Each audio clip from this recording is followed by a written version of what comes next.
दोस्तों नमस्कार। दोस्तों लगता है लोहे वालों के अच्छे दिन एक बार फिर लौट आए हैं। अप्रैल से लेकर अब तक स्टील मिल्स लगभग 4,000 से 5,000 रुपए प्रति टन तक रेट बढ़ा चुकी हैं। जैसा कि मैं शुरू से कहता आया हूं कि हम रेटों की भविष्यवाणी तो नहीं कर सकते, लेकिन रेटों में उतार या चढ़ाव के कारणों को समझने की कोशिश जरूर कर सकते हैं।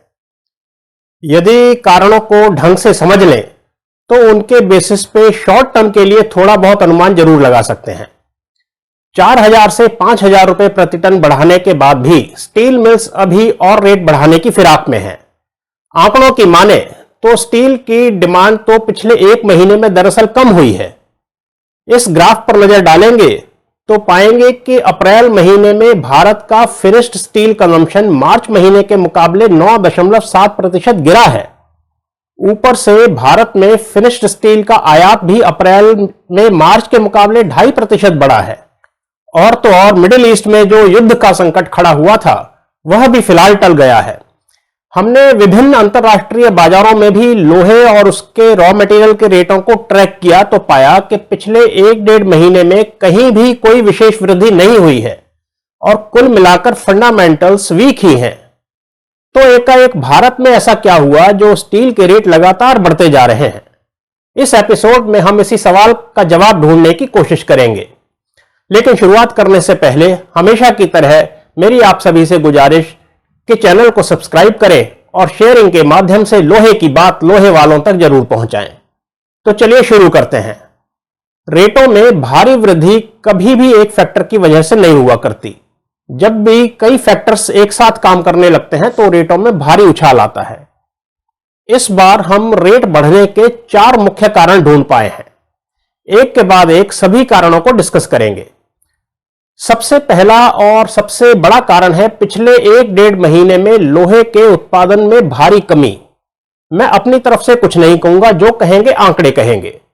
इस ग्राफ पर यदि आप नजर डालेंगे तो पाएंगे कि अप्रैल महीने में भारत का क्रूड स्टील प्रोडक्शन मार्च महीने के मुकाबले 6.2% गिरा है और ऐसे ही फिनिश्ड स्टील के प्रोडक्शन में भी 9.5% की भारी कमी आई है। बाजारों में स्टील की शॉर्टेज इस महीने में अभी और विकराल रूप ले सकती है। इसका सबसे बड़ा कारण है अडानी गंगावरम पोर्ट पर चल रही वर्कर्स की स्ट्राइक।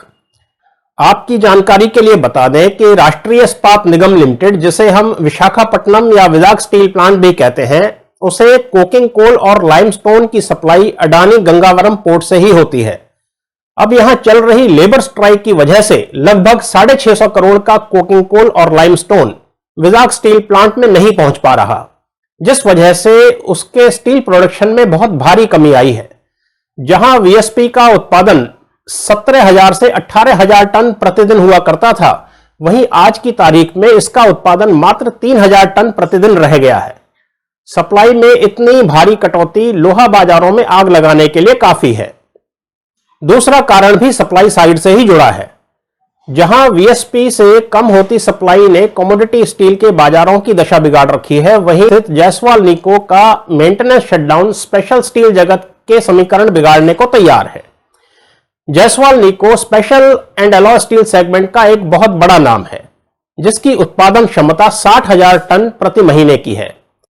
अभी 10 मई से जायसवाल निको ने 2 महीने का मेंटेनेंस शटडाउन लिया है। हालांकि ऑफिशियल शटडाउन तो 2 महीनों का है, लेकिन कंपनी ऑफिशियल्स के अनुसार ऑपरेशंस रिज्यूम होने में लगभग 75 दिन का समय लग सकता है। मेंटेनेंस के दौरान ब्लास्ट फर्नेस को अपग्रेड किया जाएगा, जिससे कंपनी की उत्पादन क्षमता 60,000 टन प्रति माह से बढ़कर 70,000 टन प्रति माह हो जाएगी। पिछले कई वर्षों में पहली बार जायसवाल निको ने इतना लंबा शटडाउन लिया है। हालांकि अधिकतर कंपनियां शटडाउन लेने से पहले बिक्री के लिए पर्याप्त इन्वेंट्रीज मेंटेन करके रखती हैं और जायसवाल निको ने भी यकीनन 2 महीनों तक की इन्वेंट्री रखी होगी, लेकिन फिर भी सप्लाई साइड कुछ हद तक तो डिस्टर्ब होगी और कंपटीटर्स इस बात का फायदा अवश्य उठाएंगे और इस वित्त वर्ष की पहली तिमाही में अच्छे खासे प्राइस इंक्रीज की मांग करेंगे। तीसरा बड़ा कारण है अगले माह में अपेक्षित पावर क्राइसिस। खबरों की माने तो जून में भारत पिछले 14 वर्षों में सबसे बड़े पावर क्राइसिस का सामना कर सकता है और यकीन मानिए यह लोहा बाजार में लगी आग में घी डालने का काम करेगा। भारत में बिजली खपत की आपूर्ति करने के लिए 3.6 गीगावाट की कोल फायर्ड पावर प्लांट मार्च 2024 तक चालू हो जाने चाहिए थे, जो अभी तक अधर में लटके हैं। इसके चलते जून महीने में कुल 14 गीगावाट की शॉर्टेज होने की संभावना है और बिजली की मांग व आपूर्ति में यह गैप पिछले 14 वर्षों में सबसे अधिक होगा। स्टील इंडस्ट्री एक पावर इंटेंसिव इंडस्ट्री है और पावर की कमी के चलते स्टील प्रोडक्शन हिट होगा ही होगा। ऐसे में स्टील की सप्लाईज में और कमी आ सकती है और कोई हैरानी नहीं होगी यदि अगले महीने तक स्टील के रेट इस वर्ष में अब तक हाईएस्ट लेवल पर पहुंच जाएं। रेट बढ़ने का अंतिम कारण है भारत में चल रहे लोकसभा चुनाव। 2024 का चुनाव भारतीय इतिहास में आज तक का सबसे महंगा चुनाव है। इस चुनाव में लगभग 1 लाख करोड़ रुपए खर्च होने का अनुमान है। यह 2019 के चुनावों के मुकाबले लगभग दुगना और 2014 के मुकाबले 26 गुना अधिक है। अब आप यह मत पूछना कि यह पैसा कहां से आता है। आम धारणा है कि यह फंड्स कॉरपोरेट्स देते हैं, लेकिन हकीकत में यह पैसा इन्फ्लेशन के रूप में हम और आप ही देते हैं। वीडियो समाप्त करने से पहले मैं आपको कुछ एक बिंदु देता हूं। इन बिंदुओं को बस बिंदुओं के रूप में ही देखना, इन्हें जोड़ना मत। देश में चुनावों का अनाउंसमेंट कब हुआ? 16 मार्च को। चुनाव शुरू कब हुए? 19 अप्रैल को। भारतीय बाजार में रेट कब बढ़ने शुरू हुए? अप्रैल के पहले हफ्ते से। देश के सभी प्राइवेट प्राइमरी स्टील प्रोड्यूसर्स बहुत अच्छा परफॉर्म कर रहे हैं।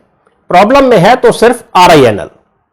प्रॉब्लम में क्यों है? क्योंकि उसे पर्याप्त रॉ मटेरियल नहीं मिल पा रहा। RINL के रॉ मटेरियल की आपूर्ति का ठेका किसके पास है? गंगावरम पोर्ट प्राइवेट लिमिटेड के पास। गंगावरम पोर्ट प्राइवेट लिमिटेड किसकी कंपनी है? श्रीमान अडानी जी की। श्रीमान अडानी जी किसके मित्र हैं? मेरे। यह सब पॉइंट्स मैं केवल आपके मनोरंजन के लिए बता रहा हूं। इन सबको जोड़कर आप कोई मनगढ़ंत कहानी मत बुनने लग जाना। भारत में स्टील के रेट बढ़ने के सभी कारण प्राकृतिक ही हैं। Don't forget to like, subscribe and share the videos.